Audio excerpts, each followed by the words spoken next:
Halo Sobat Hidup, tahukah kalian cerita tentang Ilya dan janda di Sarfat? Beginilah ceritanya. Sesudah beberapa waktu, sungai yang didiami Ilya menjadi kering, sebab tidak ada hujan yang turun di negeri itu. Dalam keadaan itu, firman Tuhan datang kepada Ilya, "Bersiaplah, pergilah ke Sarfat di wilayah Sidon dan tinggallah di sana. Aku telah memerintahkan seorang janda untuk memberi engkau makan." Ilya pun berangkat. Ketika ia tiba di pintu gerbang kota Sarfat, ia melihat seorang janda sedang mengumpulkan kayu api. Ilya memanggilnya dan berkata, "Cobalah ambil bagiku sedikit air dalam kendi, supaya aku minum." Perempuan itu segera pergi mengambil air. Namun sebelum ia pergi jauh, Ilya berseru lagi, "Cobalah ambil juga bagiku sepotong roti." Perempuan itu berhenti. Dengan suara berat ia menjawab, "Demi Tuhan Allahmu yang hidup, aku tidak mempunyai roti.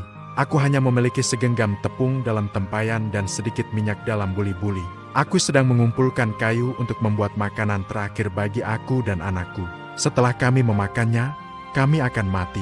Ilya menatapnya dan berkata dengan penuh keyakinan, "Jangan takut, pulanglah dan buatlah seperti yang kau katakan. Tetapi buatlah lebih dahulu bagiku sepotong roti kecil.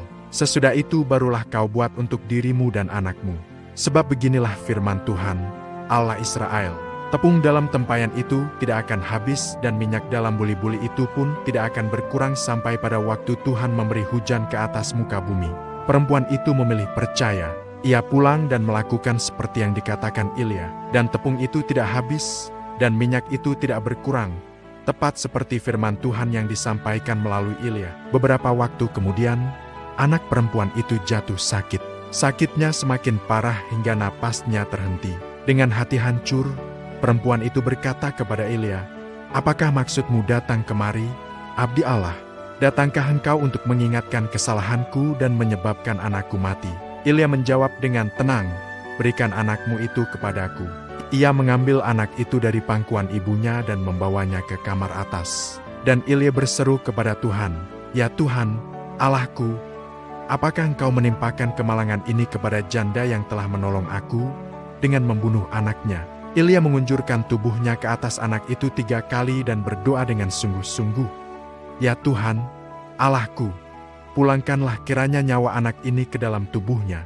Tuhan mendengarkan doa Ilya. Nyawa anak itu kembali, dan ia hidup. Ilya membawa anak itu turun dari kamar atas dan menyerahkannya kepada ibunya. Kata Ilya, "Ini anakmu, ia sudah hidup."